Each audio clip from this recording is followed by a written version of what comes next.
I was born to parents who treated me like I was their world. We'd have endless fun days out in the sun, running around and laughing. Hi everyone, I'm Amisa from Tokyo. Like and subscribe if your life's ever been turned totally upside down. Growing up, I loved everything about science, all thanks to my dad, who was a huge science geek. He'd let me do experiments, and it was always so fun. From creating our own miniature volcanoes to mixing up different chemicals, I was always so excited to see what we'd come up with. But my world changed when my sister Moriko was born. She had a rare allergy that made it hard for her to be in the sun. Even a few minutes out in it would give her a nasty rash. At first, little Moriko was like a vampire at home, except totally adorable. So every day after school, I'd spend my time playing with her. I want to suck your blood. Blah, blah, blah. No, no, no! Should we be stopping this? But as she got older, her longing to feel the sun's warmth on her skin increased. What's the sun like, Amisa? It's bright and beautiful, just like your dress. I hope I'll enjoy being in the sun one day. You will. Someday you will. My mom was scared that Moriko would grow up to be a sad kid because of being stuck inside. So I did all I could to cheer her up. I made her balloon animals, sang her songs, and dressed up like the characters from Frozen. And as time went on, Moriko became my everything. Sometimes I got sad seeing classmates post on Instagram about parties and roller rinks and baseball games, and I'd never even gone on a date with a guy. But I was doing the right thing by putting Moriko first. Honey, we know you love Moriko so much, but we also want you to think about yourself. Your aunt in Osaka has offered you to stay with her and finish high school there. What do you think? But Moriko needs me, Mom. We're here to take care of Moriko, and she wants you to go. I was going to refuse, but I instantly changed my mind when I saw the school's brochure. One of the best science laboratories in the world. Wait, I could actually do something about Moriko's allergy. The day I left for the new school, I hugged Moriko tight as I jumped on the bullet train to Osaka. I was filled with determination to find a cure for her disease at the school's AI lab. Suddenly, I was yanked out of my thoughts when I realized I had sat on someone's lap. Oh my god, I'm so sorry. I didn't see you there. Wow, that's a fresh way to get a guy's attention. Move, now. Come on, Kaori. It was a mistake. You can sit here. No, she can go sit in the seat she paid for. That's okay, I don't mind moving. Oh, this is my seat. Awkward.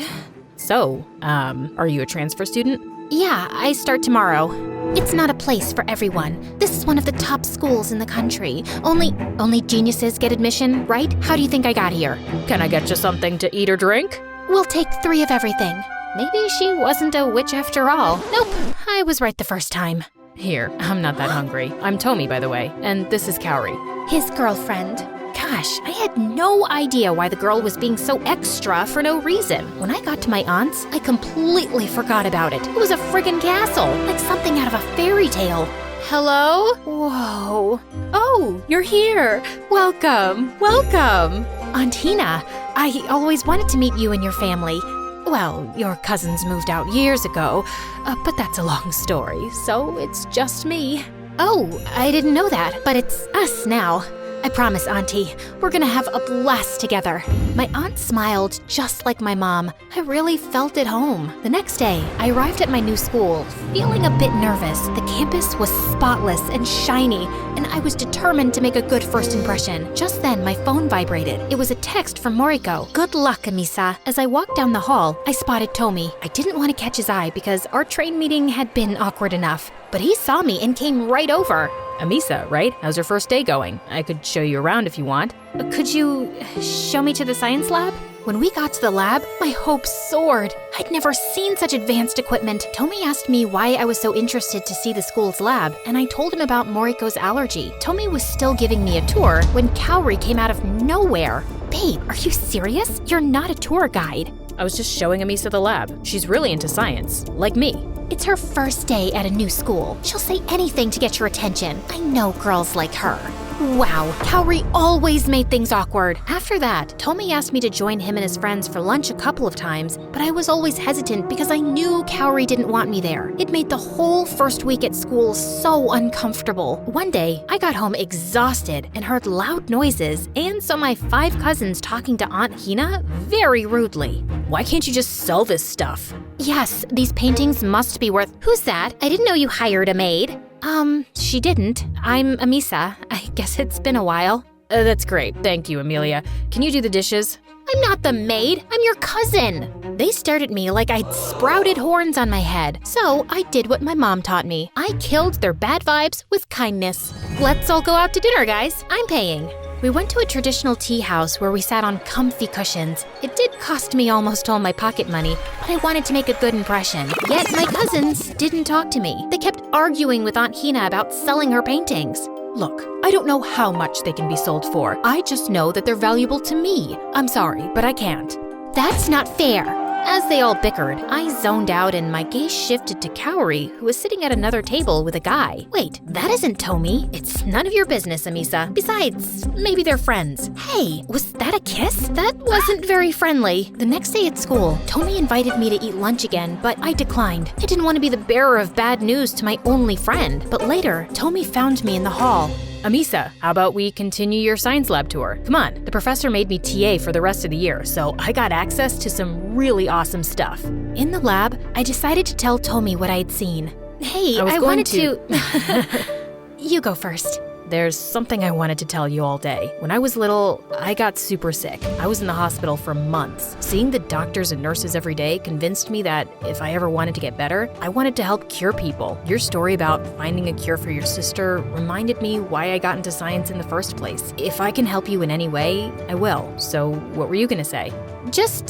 I'm really glad we met. Turns out, Tomi and I made a great research team. We spent every day in the lab after school experimenting. I could tell Kaori was mad, but I was done worrying about her. Tomi and I were just friends anyway. I settled into a nice routine. Research with Tomi, dinners with Aunt Hina, and FaceTimes with Moriko before bed. Occasionally, Kaori interrupted our research. She'd accidentally drop by, and I mean drop by. Oh, sorry, Amisa. That stuff didn't look important. Hey, babe, I missed you. But I just carried on working. I was doing this all for Moriko after all. While things were fine at school, matters at home weren't. Aunt Hina seemed to be worried all the time because of her greedy kids. Your cousins forced me to sell all of my art so that they could split the money between them. They were angry because I refused to sell the house, but it's been in our family for generations. How can I just sell it? I totally understand, Auntie. Money isn't everything.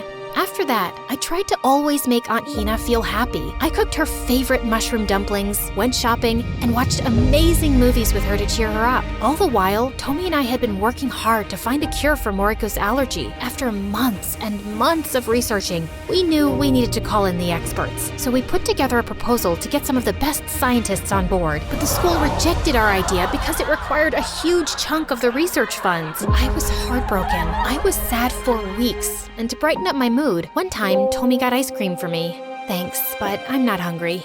Does this smell funny to you? Hey! You have an ice cream mustache. Really? So do you! Tomi and I laughed like crazy, but then Kaori walked in and killed the good vibes.